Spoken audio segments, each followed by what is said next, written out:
I said the other day that I do a film presenting a convincing case for Lechmere's innocence, and that I'd do a better job of it and a more honest job of it than the detractors of the theory do. I've thought about it, and I'm going to go through issue by issue for the case for the defence. Hopefully I won't miss anything out, but also eliminate some of the more ridiculous arguments which are put against the Lechmere theory. In the mid-1970s, the slogan "George Davis is innocent, OK" was painted on walls right across the East End of London. There's even some of it here still now. That's about almost 50 years old, this graffiti. George Davis was accused of being involved in an armed robbery by the police and was taken to court, and he was found guilty. But due to the campaign which led to lots of this graffiti in the East End and further afield, eventually his conviction was quashed. George Davis was innocent. The police had withheld evidence which would have shown his innocence of the crime of which he was charged and convicted. Interest in the case is likely to be enhanced next year in 2026 because the papers of the legal papers of the case are going to be released into the public domain. But for the purposes of this exercise, was Charles Lechmere innocent? OK. So here we're at Doveton Street, where Charles Lechmere lived, at number 22. And we're going to follow his route to work, his supposed route to work on the day that Polly Nichols was murdered, on the 31st of August 1888, the first of the so-called canonical victims of Jack the Ripper. It's an interesting thing. I said Charles Lechmere. Critics of the Charles Lechmere theory always call him Charles Cross. So for the purposes of this exercise, I'll call him Charles Cross. One other thing, I usually provide a lot of written sources in these films that come on the screen backing up what I'm saying. Another thing my critics rarely do, so I'm going to use them sparingly in this film. So he left home, according to himself, about 3:30. He said about 3:30. They always like to focus on the word about. Although he also said in a couple of interviews, or a couple of versions of his testimony, 3:20. But if we go for about 3:30, people who want him to be innocent usually say it would have been probably a little bit after, say 3:33, 3:35 perhaps. Could 3:35 be about 3:30? Perhaps. It could also be 3:25, 3:28, 3:27, and that's probably a more honest way of looking at it, because there was that other time of 3:20, so you should probably err on the earlier, the before 3:30 being about rather than after. But we'll stick with 3:33. That's usually their favourite time, so it's within the parameters of about. Now the route that he's taking to his work at Pickford's at Broad Street, which is where he worked, is roughly the same as it was then. It's not exactly the same. There's a couple of these road layouts here, a little bit different.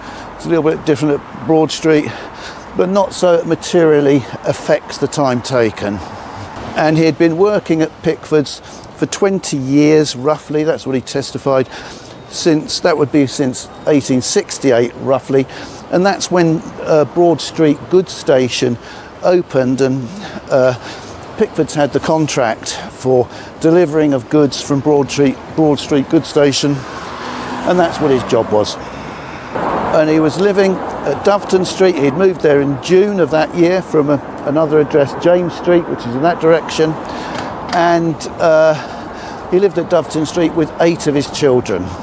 One of his children lived with his mother down in the area near James Street, where he had moved from.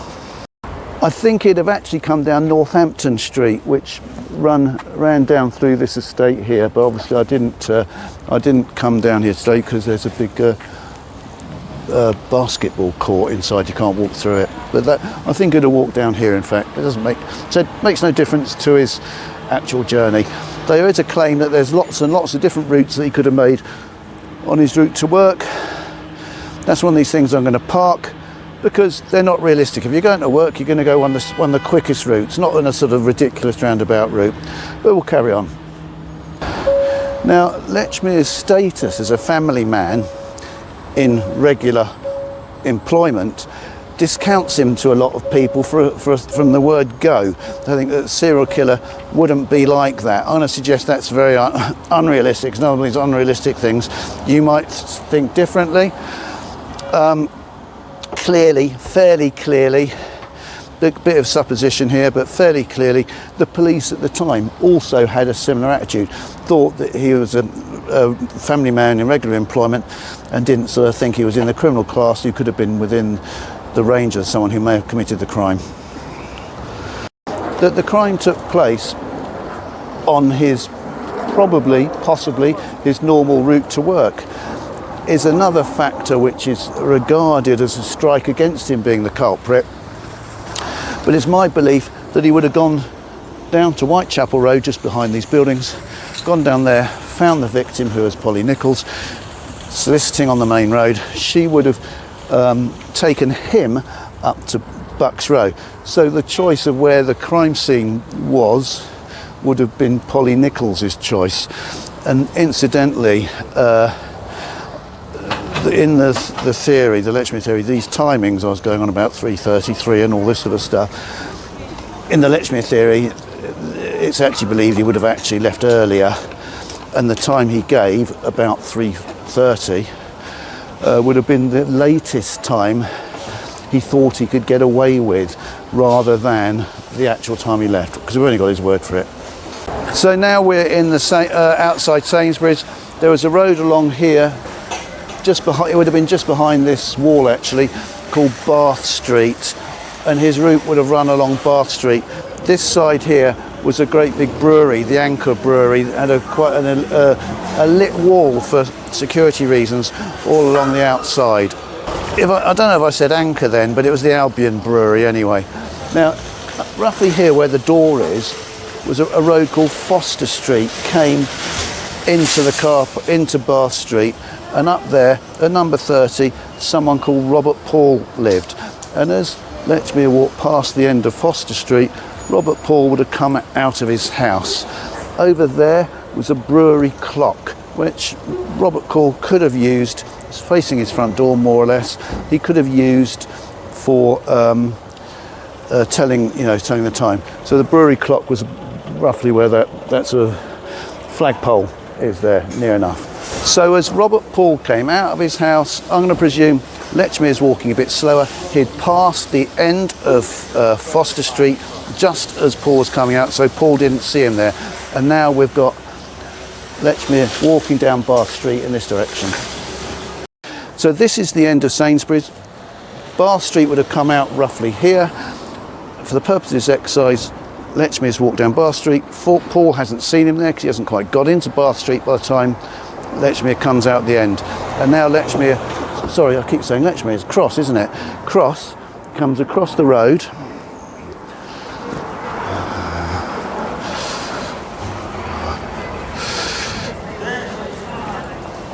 to Bucks Row, turns into Bucks Row and walks up Bucks Row.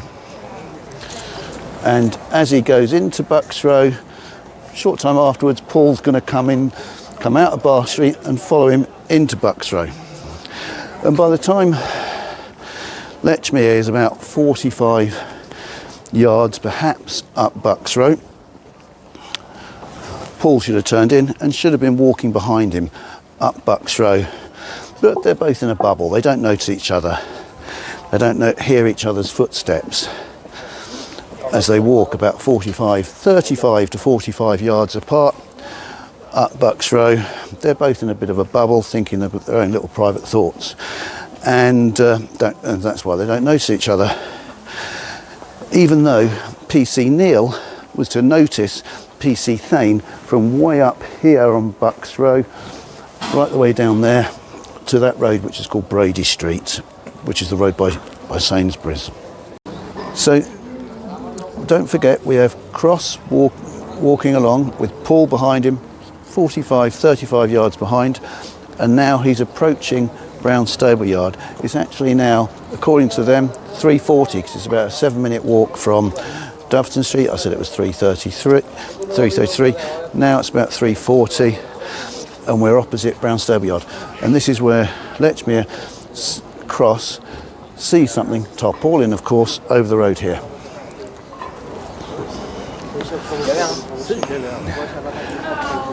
And he walks to the middle of the road and sees that it's a body.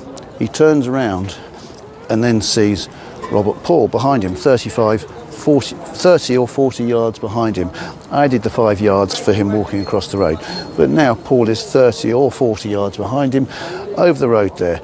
Lechmere waited a few moments as Paul, he could be argued he lingered a few moments as Paul approached, and then Cross, again I keep saying Lechmere, Cross then goes towards Paul and brings him over to the body, which is more or less where this bike is. You can see the bike over there. That's roughly where Polly Nichols' body was. I just go back over the timing again. Chief Inspector Swanson and the coroner, their final settled time was 3:45 for this moment here, when Cross and Paul went up to the body. But for the people who believe Charles Cross to be innocent, prefer the time of 3:40. So we're going to go with the time 3:40 for the purpose of exercise. It doesn't make a great deal of difference. Paul, by the way, regarded this location as a bit of a dangerous spot. When Cross went up to him, Paul thought he was going to mug him or assault him, and sort of swerved around him to avoid him. At that moment, that's when Cross tapped on the shoulder and said, "Look, there's a woman lying over here." Now, a big point of their case, the case for the defence, is that if Lechmere Cross was guilty, standing over the body when Paul came up, the moment he heard or saw Paul, he'd have scarpered off in this direction. He wouldn't have gone up to him. And sort of confronted him. The other proposition is that he would have potentially turned his knife upon Robert Paul. But you have to consider the psychology of a psychopathic serial killer. Normally, they choose their targets because they're vulnerable, they're easy to overpower, comparatively easy for a man to kill. A woman in this case, an unfortunate woman who's a bit worse than wear for drink. And they don't tend to attack or turn their knives on able-bodied men who could resist. The answer to this sort of question relies upon an understanding of psychopathic behavioural traits. I'll also caution that some people claim that Cross didn't walk up on the northern side of the pavement until he was almost directly opposite where the body was, and then come across, but that he noticed it from way down the road there, probably near where that woman standing by that sort of doorway thing over there, and saw the body somehow at an oblique angle and came diagonally across the road. They proposed this because they want him to be as far away as possible when he was in the middle of the road, when he saw the body which was laying here, which he never would have been able to see. So I'm just giving you this because some people are proposing that. It's actually a ridiculous proposition, and as I said earlier, I'm going to only stick to the serious, sensible propositions for guilt rather than some of the more outlandish theories. And invariably these outlandish theories are based on, say, one stray newspaper report or something like that. And there's lots of newspaper reports. You've got to put them all together to find out what really happened, combined with coming to the actual lay of the land and seeing what is feasible and what isn't feasible. Anyway, to get back to the narrative, after Paul and Lechmere met in the road over here somewhere, they went over to the body, which, as I said, is roughly where that bike is. The woman was laying in what was the drop curb of a Brown Stable Yard. There was a big yard gate here back into a thing called Brown Stable Yard, which was in this area here. And they knelt down by the body and touched her.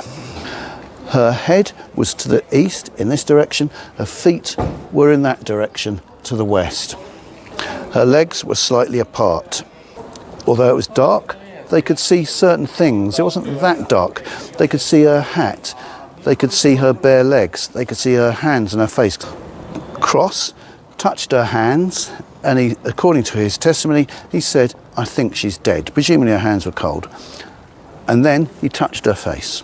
Paul, while he was touching her, said he felt a slight movement on her breast. And then said, he suggested they prop her up. Clearly he thought she was alive and wanted to prop her up. Cross then said he didn't want to touch her. The movement that Paul said he felt on her breast was like the shallow breaths of a baby. Paul then suggested they pull her dress down. Her dress was up to her waist. Her legs were uncovered. The abdominal wounds that she had were covered, but the dress was pulled up to her below her stomach, exposing her legs. Paul pulled her dress down. It would only go down to her knees. Cross assisted with this. At this stage, they both said to each other that they were late for work, and they left, leaving her on the ground, believing, supposedly, that she had perhaps been outraged and had fainted. They also said they'd find the first policeman that they met and alert him as to what had happened. So then they walked down Bucks Row in this direction. So they left the body of the person who was going to be found to be called Mary Ann or Polly Nichols, the first victim, supposed victim of the serial killer known to history as Jack the Ripper, to be discovered by someone else, or rediscovered by someone else. Although Cross said he would have noticed anyone leaving the street once he had entered it, the killer must have killed Polly and silently disappeared in the direction we're now going, in generally speaking this direction, moments before he and Paul had arrived on the scene. Wynne Baxter, the coroner at the forthcoming inquest into Polly's death, pondered whether in fact she was fully dead when they touched her. The human body is quite a hardy organism and doesn't close down immediately upon receiving a death blow. Signs of life can persist for a short time afterwards, even with the catastrophic injuries that Polly suffered. Dr. Llewellyn, who was called to the scene, stated that the victim had died less than 30 minutes prior to his inspection. He was called at 3:55 according to his timing, and yes, timings weren't synchronised across different people. But by the time he had dressed and appeared at the crime scene, it must have been about 4:10, meaning that by his estimation, the time of death was roughly when Paul and Cross were looking at the body, allowing for some imprecision in Victorian medical estimations of time of death. We can see that Cross missed the culprit by moments. He must have escaped into the night just as Cross was getting on the scene. Alternatively, of course, Dr. Llewellyn might have been completely incompetent and wrong with his timings. Now, neither Paul nor Cross noticed any blood, despite being very close to Polly's body, close enough literally to touch and drag her dress down, nor do they report getting any blood on their persons, nor do they tread in any blood, even though later on a pool of blood was visible under her neck and her clothing was saturated. Either it was so dark that they didn't see it, despite seeing her hat and her uncovered legs and her hands and her face, or the blood had yet to ooze out of her body as she'd only just been killed. She was almost certainly strangled first, which would have reduced blood flows even before her neck arteries had been severed. It's also interesting that all of the Whitechapel murder victims that suffered from abdominal injuries were left on display to greet and shock whoever found the body. This was almost certainly part of the culprit's killing ritual.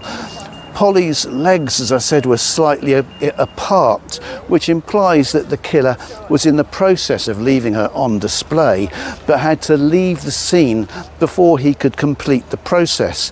The abdominal wounds were also less severe than in other cases, and they were covered.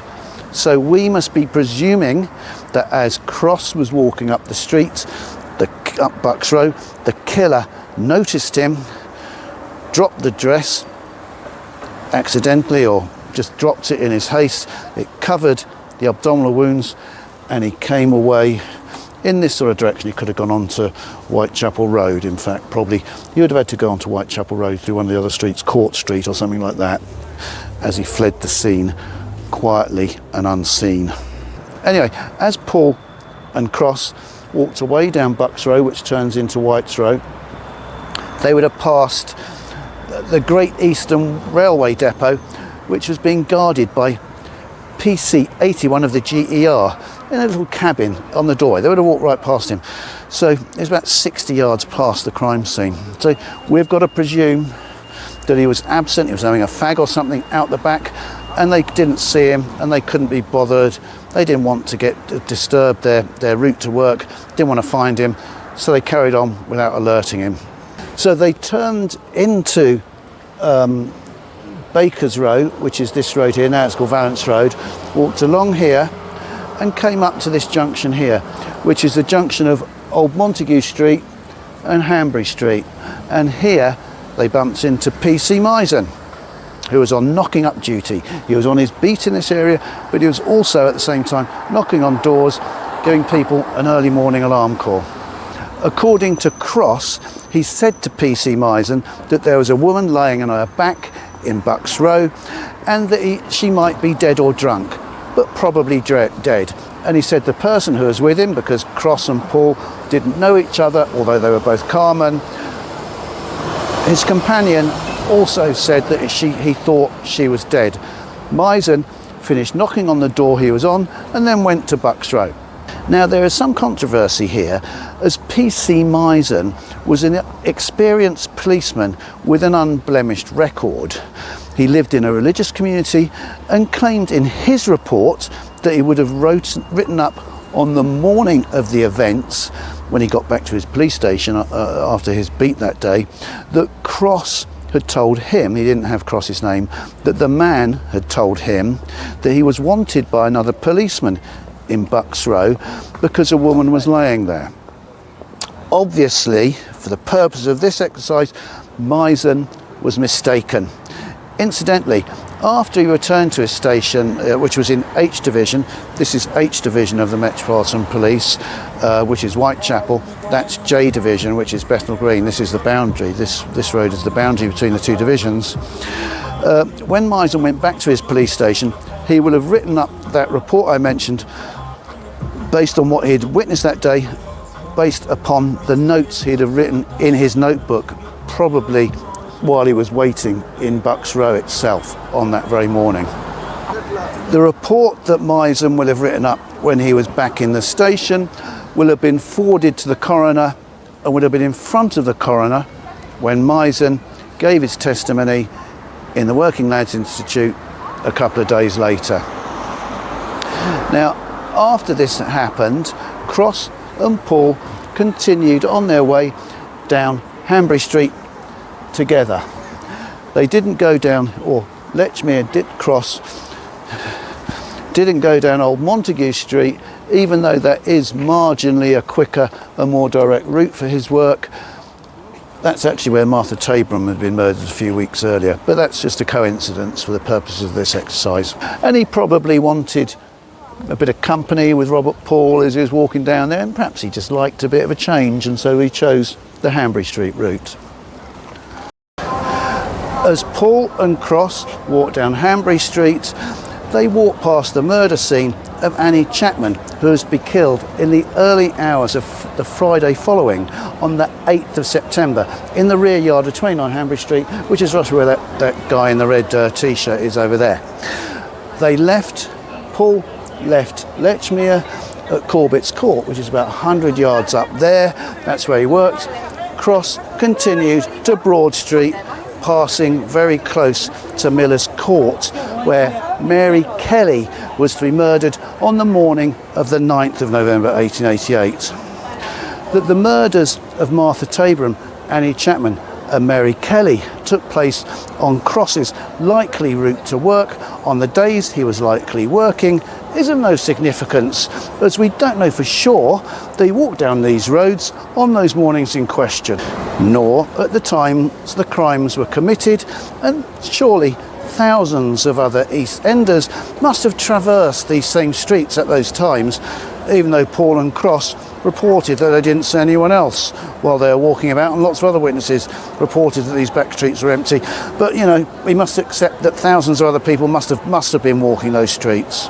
Cross said he arrived at Pickford's at 4 a.m. This may or may not have been his start time.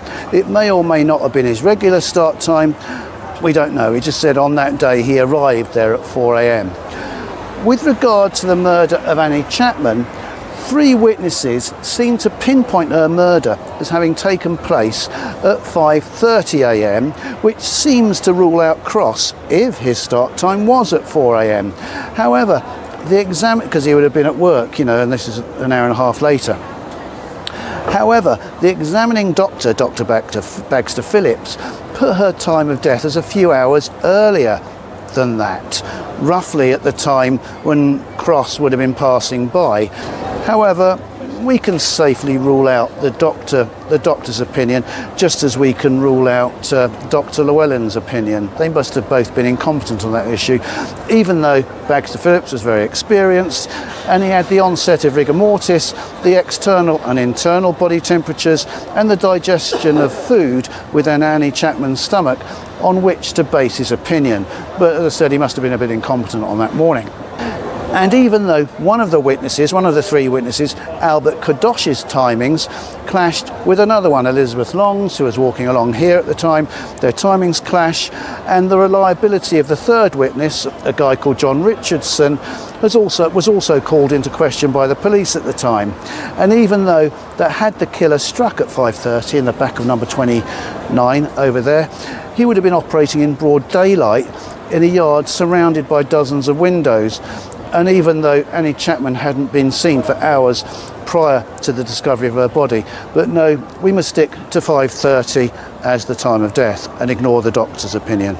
And even though, as I've already gone into, witness testimony is frequently wrong, and repeated studies have shown that witnesses are notoriously unreliable due to recreated memory, we must stick to the 5:30 time, as this effectively rules Cross out. As I said, he had an alibi, started work at 4 a.m, this was at 5:30 a.m, and he can't possibly have been on a delivery within Walking Street of Hanbury Street around 5:30 and had his cart minded by someone while he was waiting to unload, which was commonplace for carmen and for deliveries. Interesting, Elizabeth Long, the lady who was one of the 3 witnesses, was a cart minder at Spitalfields Fruit and Veg Market, just around the corner. Anyway, supposedly the Chapman murder rules out Cross, as does his totally innocent behaviour at Bucks Row, as does his hard-working job with long hours and his family life. Would a risk-taking psychopathic serial killer, for whom catching and killing his quarry being of overriding importance to him, and who seemingly had developed a method of killing quickly and silently, and one that avoided excessive blood flows or arterial spray because he strangled them prior to cutting them, would he take the enormous risk of killing on his way to work with the attendant risk of getting some blood on his person, even if he did work in a dark labyrinthine underground world where there was a considerable quantity of raw meat ready for transportation by Pickford's and delivered there by train at Broad Street for onward use in butchers and so forth, which would have resulted, if he didn't do those deliveries himself, many of his co-workers going around with traces of the old red stuff on his attire. But no, the risks of him killing on his way to work, he must have been a man of caution. The Ripper was a man of caution, and it cannot have been Lechmere. Cross. Forgive me if I interrupt this storyline quickly. If you've enjoyed this content, please support this channel by subscribing, sharing, liking and commenting below to help those old YouTube algorithms. But carry on watching to the end, please. To return to the narrative, when P.C. Misen went to Bucks Row, as chance would have it, a policeman was there, P.C. Neal, and presumably P.C. Misen presumed that this was the policeman he mistakenly thought Cross had told him about, that he was wanted by round the corner there.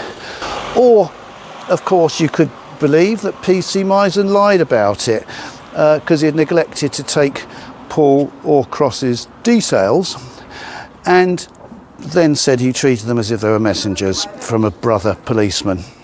P.C. Neal had come down here after Cross and Paul had left and had found the body of Polly Nichols, and by his own reckoning this was at 3:45, which is why there's all this stuff I've been going on about they must have found it at 3:40. And that's why Paul must have been mistaken when he came out of his house and he saw the brewery clock in front of him. He must have mistakenly thought it read just before 3:45, when really it must have been at 3:40, or the brewery clock was wrong, of course, was 5 minutes out. The police timings must of course be correct. That's of P.C. Neal, P.C. Thane, who was walking across the end there, who P.C. Neal heard and signalled with his lamp at 120 yards down there.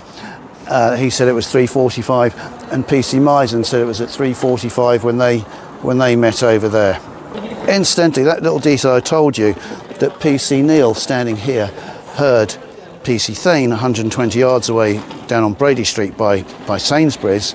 This also proves that Cross and Paul must have been walking very silently, quite silently. They probably had soft-soled shoes. They probably didn't have work boots on as they're walking down here. Perhaps they're on tiptoes. That's why they didn't hear each other at 35 to 45 yards distance, whereas P.C. Neal could hear P.C. Thane at 120 yards.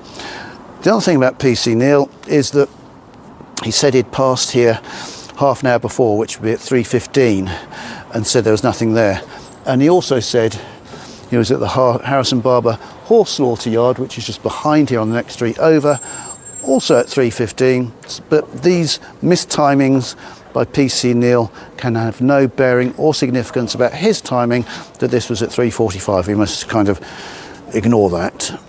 We must also not take into account the mistimings between PCs Long and Harvey at Galston Street after the murder of Catherine Eddowes, when they said they were on the street at the same time but didn't see each other, or the mistimings of the various policemen involved in the discovery of the body of Alice Mackenzie in 1889. None of this can be used to reflect upon the accuracy of the timings of PCs Neal, Thane and Misen of 3:45. Even though Chief Inspector Swanson, as I mentioned earlier, and the coroner didn't go with their timings, but for the purposes of as I'll emphasise, for the purposes of the Lechmere was innocent, or Cross was innocent, Cross discovered the body at 3:40, and P.C. Neal came along at 3:45, and so there isn't really a time gap, because he left home, don't forget, at 3:33 as well. And it takes 7 minutes roughly to get here.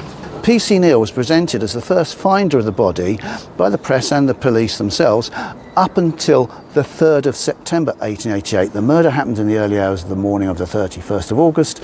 That's until Monday morning. Up until the Monday morning, the 3rd of September, P.C. Neal was presented as the first finder. 3 days after the murder, Cross appeared at the inquest in the Working Lads Institute just behind over here, in his trusty work apron. Perhaps he was feeling a bit cold when he took to the witness stand. Robert Paul had given an interview to Lloyd's Weekly newspaper that appeared in print on the Sunday, the 2nd of September, the day before Cross appeared at the inquest. This newspaper boasted that it had the largest circulation of any newspaper in the world. In it, Paul gave a boastful account of his own involvement in what happened that morning, and said that as he walked down Bucks Row, he saw a man standing where the woman was. This was, of course, Cross, although he was unnamed. The question is, Did this prompt Cross to come forward, or was it a coincidence? It must have been a coincidence. The police on the Sunday evening reiterated their belief that PC Neal and PC Neal alone had found the body. This was probably in response to Paul's account appearing in Lloyd's Weekly News that same day, and possibly also to another obscure story about the body being found by someone else before PC Neal that had circulated in some provincial newspapers. In any case, the police were certain in their own minds on the Sunday night before Lechmere appeared that PC Neal and no one else had discovered the body. They also said that the two policemen at either end of Bucks Row, PC Thane and PC Misen, had seen no one to attract attention and had answered Neal's lamp signals to come to the crime scene. What does this mean for Misen? What of Paul and Cross? If he genuinely believed they were messengers from PC Neal, then they would not have been people to attract attention. If PC Neal believed he had signalled PC Misen and Misen believed he had been sent by messengers, then we can perhaps see how the misunderstanding came about. As I said before, PC Misen was in H Division. As chance would have it, PC Neal was in J Division, different police stations, so they had limited opportunity to swap stories about what actually happened on that day. If PC Neal indicated that he'd sent for PC Misen but via a lamp signal, and PC Misen said he'd been sent for by PC Neal but by messengers without either of them specifying how they had signalled or sent for the other party in a shorthand form of notes, then we can see how a misunderstanding could persist. I've seen a suggestion that PC Misen didn't even go to Bucks Row in response to whatever Cross said to him, but ignored it and carried on with his beat, only responding to PC Neal's lamp when he was walking on Baker's Row, which is right down there, and was not on his way to Bucks Row. This implies that PC Misen must have been extremely negligent and is presumably stated as a means to portray Misen in as bad a light as possible. PC Neal assumed that when he signalled Misen that Misen was on Baker's Row, that was on Misen's beat, as he was unaware of these supposed messengers, and so wouldn't have known that Misen was in fact on his way to PC Neal without having a lamp signal. However, we can see that Baker's Row isn't within the line of sight here. The building juts out. That's the board school. It was there then. You can't see Baker's Row from here. So for PC Neal to have signalled Misen, he must have come across here.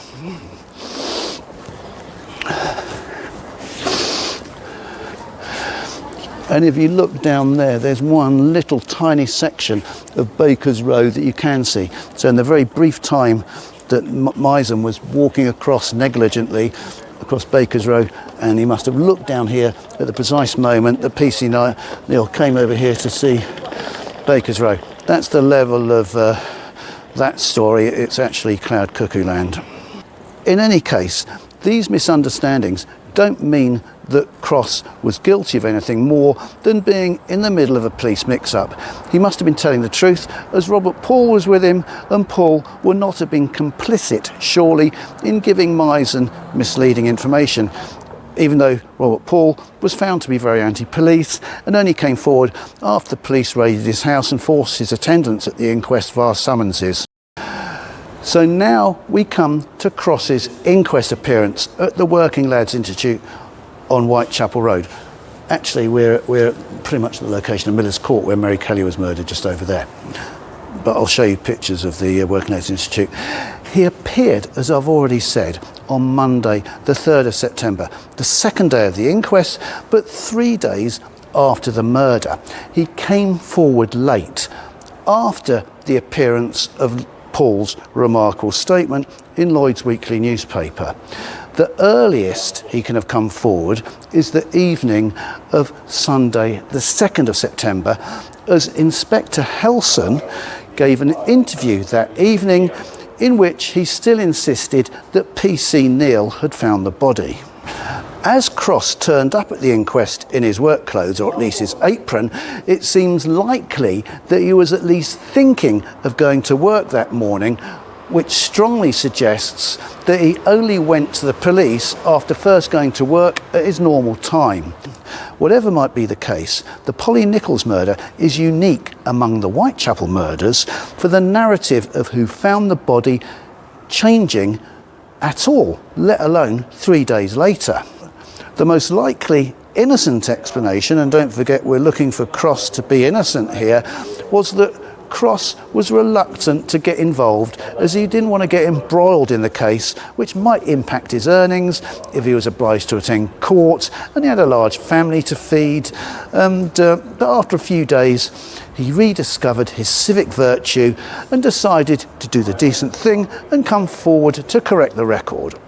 PC Misen appeared immediately before him with his story about Cross telling him that he was wanted by another policeman at Bucks Row, and identified Cross as the person he'd seen. Cross then took the witness stand himself in his work apron, as he couldn't be bothered to take it off.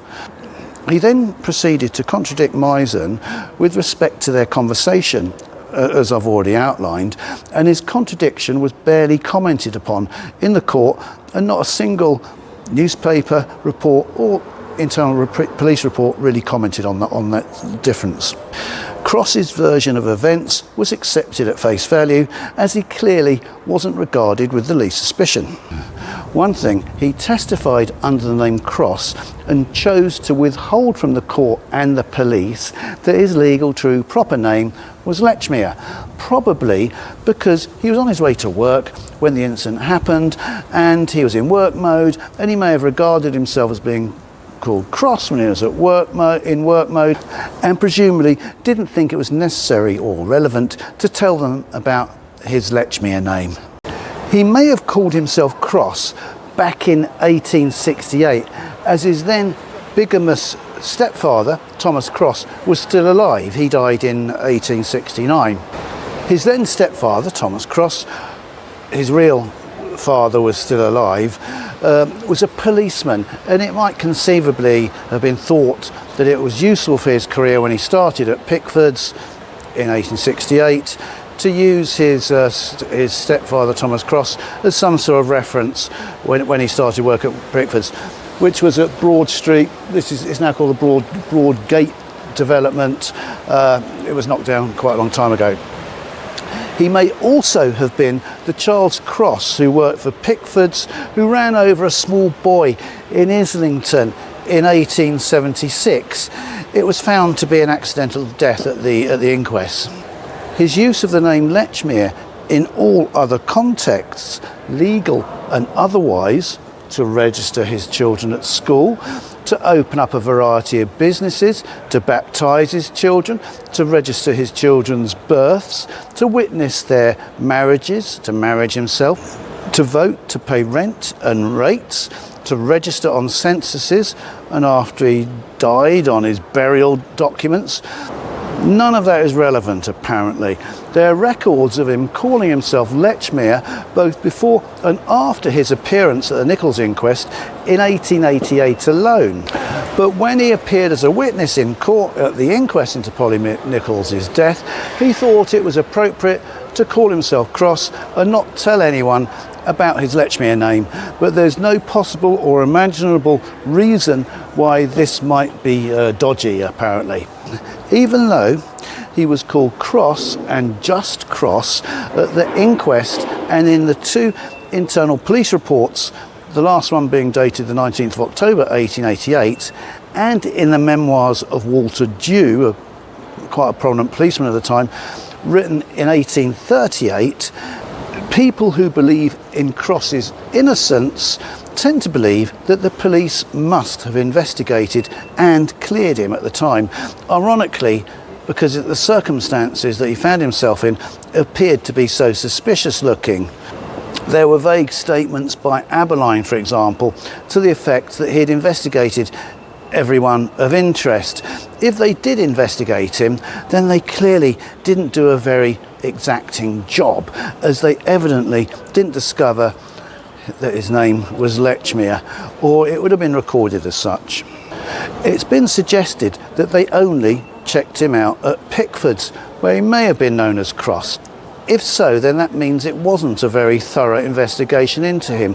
Also, in England, particularly in the Victorian period, people were not thought of so much with respect to their workplace, but as where they were from, their family, where they and their family lived.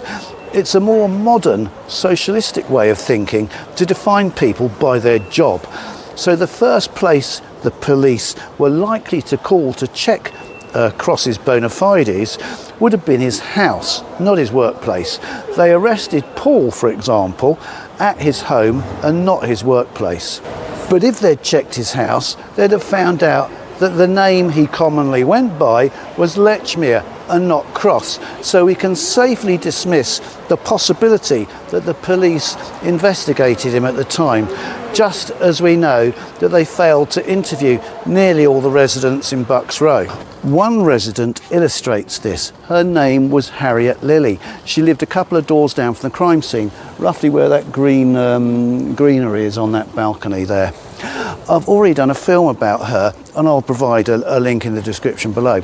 On the Thursday after the murder, a week afterwards in fact, she told a reporter from the Echo newspaper that she'd not been able to sleep properly on the night in question and had heard some gasps, followed by a goods train passing, and then some muffled talking in the street below her window. The Echo claimed that the goods train passed at 3:30, and this is taken by some to prove that the murder happened around 3:30 or just before 3:30.